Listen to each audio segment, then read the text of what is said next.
ఓం మహాగణాధిపతయే నమః. ఓం గురుభ్యో నమః. ఓం శ్రీమాత్రే నమః.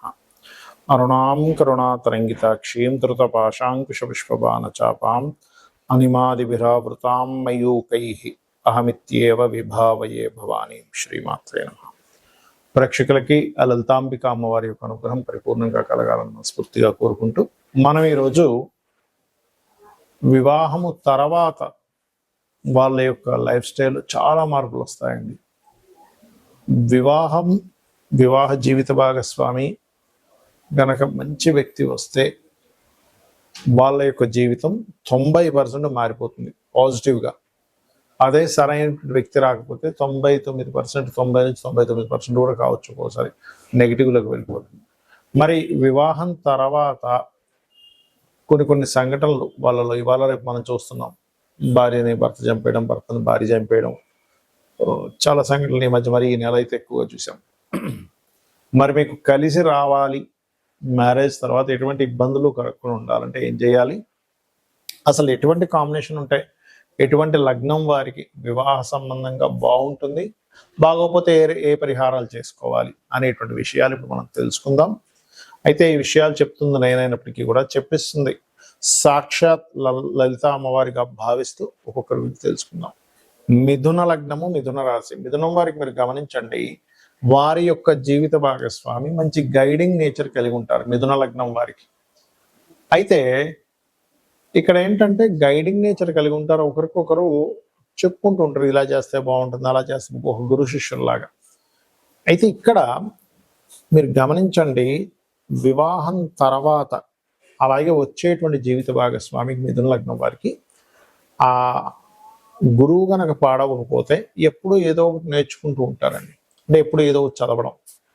అయితే ఇక్కడ ఈ సప్తమాధిపతి గురువు గనక పాపగ్రహ సంబంధం కలిగి ఉంటే వివాహ తదనంతరం కొన్ని స్ట్రెస్లు పడుతూ ఉంటారు. కానీ శుభగ్రహ సంబంధం కనుక కలిగి ఉంటే, అయితే ఇక్కడ 2-3 విషయాలు. ఒకటి, పాపగ్రహ సంబంధం కలిగి ఉన్నారండి కానీ ఈ లగ్నానికి శుభుడు, అంటే ఒక్కోసారి మనకి శనితో కలిసి ఉన్నాడు కానీ శని సహజంగానే పాప అయినప్పటికీ ఈ లగ్నానికి భాగ్యాధిపతి కదా, దానివల్ల కొంత పాజిటివ్ కూడా ఇస్తాడు అక్కడ, అలా చూసుకోవాలి.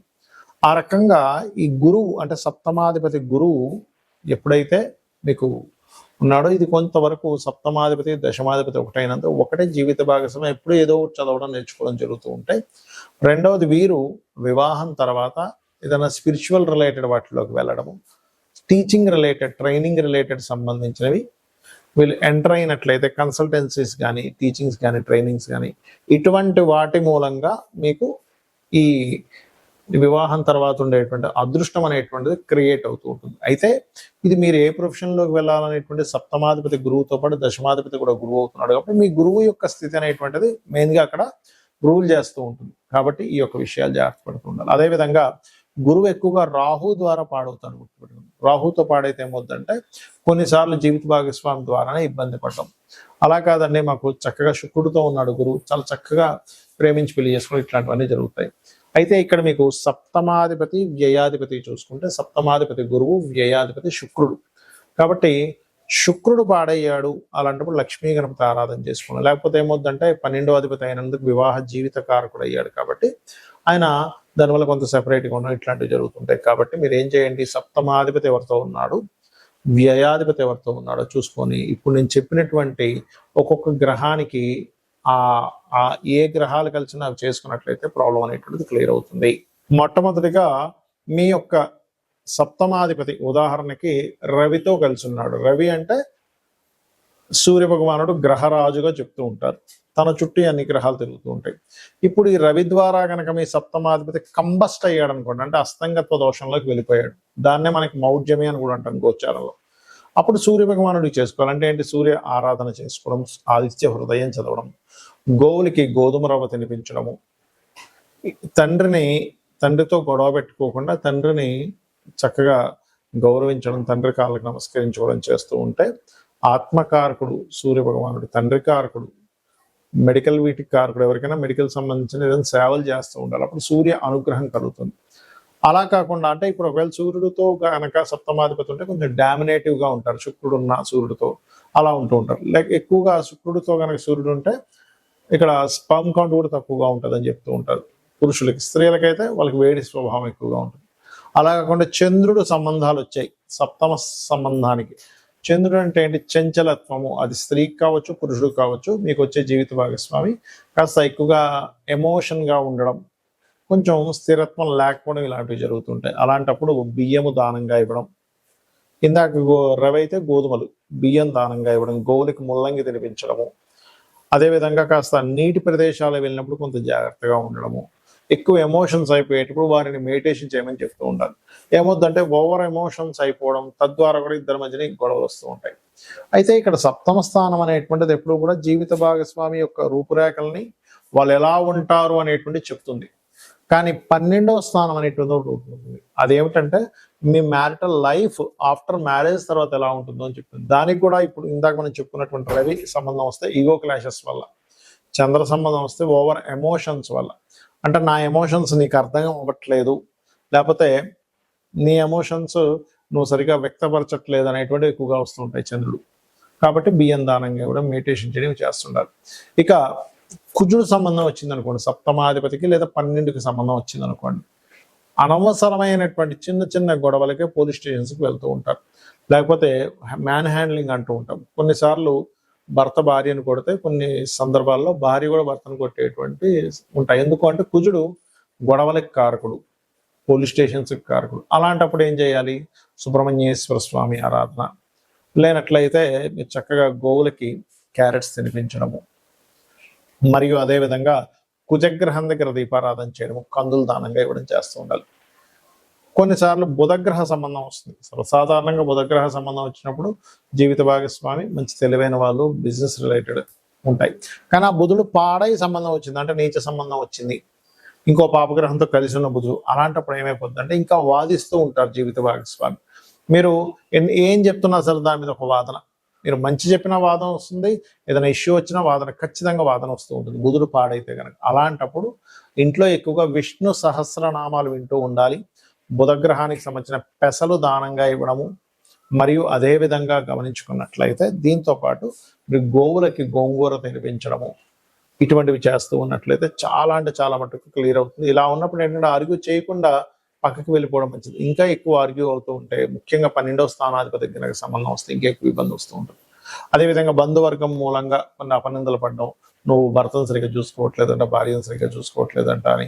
అది ఒక్కొక్కసారి మీరు ఎంత బాగా చూస్తున్న ఒక చిన్న ఇష్యూయే అది అందరికీ వెళ్ళిపోవడం, ఒక గాసిప్ లాగా ఇట్లాంటివి జరుగుతుంటాయి. మరి గురుగ్రహం చాలా మందికి ఏమనిపిస్తుంది అంటే గురువు మంచివాడే కదండి, కలిసి ఉంటే ఇంకేంటి. కానీ మీ లగ్నానికి పాపి అయి సప్తమాధిపతితోనో 12తోనో, లేదా సప్తమ పోర్ట్ఫోలియోతోనో 12వ పోర్ట్ఫోలియోతో కనుక కనెక్ట్ అయ్యి పాప అయితే కనుక అప్పుడు జరిగేది ఏమిటంటే, చూడ్డానికి బయటకు కొన్నిసార్లు కొంతమంది బాగా ధర్మంగా ఉన్నారనిపిస్తుంది, కానీ వాళ్ళు కొన్ని అధర్మపరమైనటువంటి పనులు చేయడం వల్ల, ఎథిక్స్ లేకుండా చేసిన పనుల వల్ల ఇద్దరి మధ్యన విభేదాలు వస్తూ ఉంటాయి. లేకపోతే ఇంట్లో భర్త కానీ భార్య కానీ పూజ చేస్తానంటే భార్య వద్దనడం, ఇటువంటివి ఎక్కువగా జరుగుతుంటాయి గురువు పాడైనప్పుడు.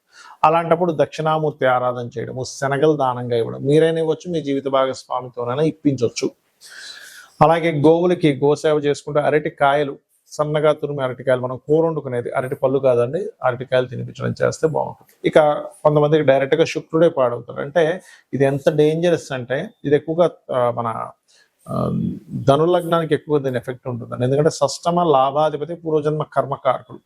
సో ఎప్పుడైతే పూర్వజన్మ కర్మకారకుడే పోర్ట్ఫోలియో వహించాడు అనుకోండి, అప్పుడు ఏమైపోద్ది అంటే మరింత ఎక్కువ ప్రభావం చూపిస్తూ ఉంటుంది. అలాంటప్పుడు శుక్రుడే పాడైనప్పుడు మీరు చేయవలసినటువంటిది లలితా సహస్రనామాలు ఎక్కువగా చేస్తూ తీపి చపాతీలు గోవుకి తినిపిస్తూ ఉండాలి. దీంతో పాటు శుక్రవారాలు ప్రధానంగా అమ్మవారి ఆలయాలకు వెళ్ళడం చేస్తున్నట్లయితే ఖచ్చితంగా మీకు ఈ యొక్క ప్రభావం అనేటువంటి తగ్గుతుంది. ఇక మరి కొంతమందికి శని ప్రభావం ఉంటుంది సప్తమ స్థానానికి.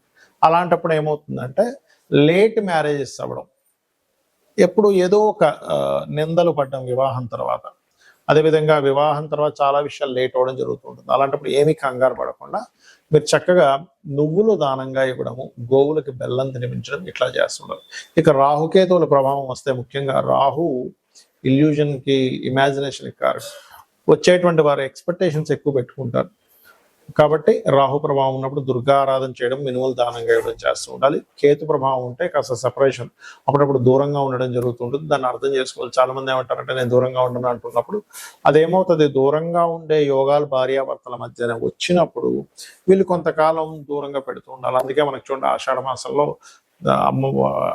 అమ్మాయిని ఫస్ట్ టైము వాళ్ళ పుట్టింటికి పంపిస్తూ ఉంటారు. అంటే ఏమిటంటే కొన్ని సార్లు కొన్ని విషయాలు ఆ గ్రహస్థితులు అలా ఉన్నప్పుడు అది వాంటెడ్లీ మనం చేస్తే దాని యొక్క దోషం పోతుంది. అయితే ఎవరికైనా వివాహం అవ్వట్లేదు, ఇలా శని సంబంధం అనో రాహుక సంబంధం అనో పాప సంబంధం సప్తమాధిపతికి వచ్చినప్పుడు లలితా సహస్రనామాల్లో ఉన్నటువంటి గొప్ప నామం అవుతుంది. అది చేసుకుంటే ఖచ్చితంగా మంచి సంబంధం, త్వరగా వివాహం అవుతుంది. ఓం కామేశబద్ధ మాంగళ్య సూత్ర శోభిత కందరాయ నమః. ఇక వివాహం అయిందండి కానీ మాకు ఇబ్బంది వస్తుంది, ఎప్పుడు ఏదో గొడవలు వస్తున్నాయి అనుకున్నప్పుడు మీ వ్యయాధిపతి అంటే మీ 12వ స్థానాధిపతి, 12వ పోర్ట్ఫోలియో కారకుడు ఏ గ్రహం ద్వారా పాడైందో తెలుసుకొని మనం ఇప్పుడు చెప్పినటువంటి దానాలు ఇవ్వడం. ఇందాక రాహు అనుకోండి మినుములు, కేతు అనుకోండి ఉలవలు దానంగా ఇస్తూ ఉండాలి. అయితే వీటికి దానాలు ఇచ్చుకుంటూ మీరు ప్రత్యేకంగా ఓం శివకామేశ్వరాంకస్త శివ స్వాధీన వల్లభాయే నమః అని చేసినట్లయితే ఖచ్చితంగా బాగుంటుంది.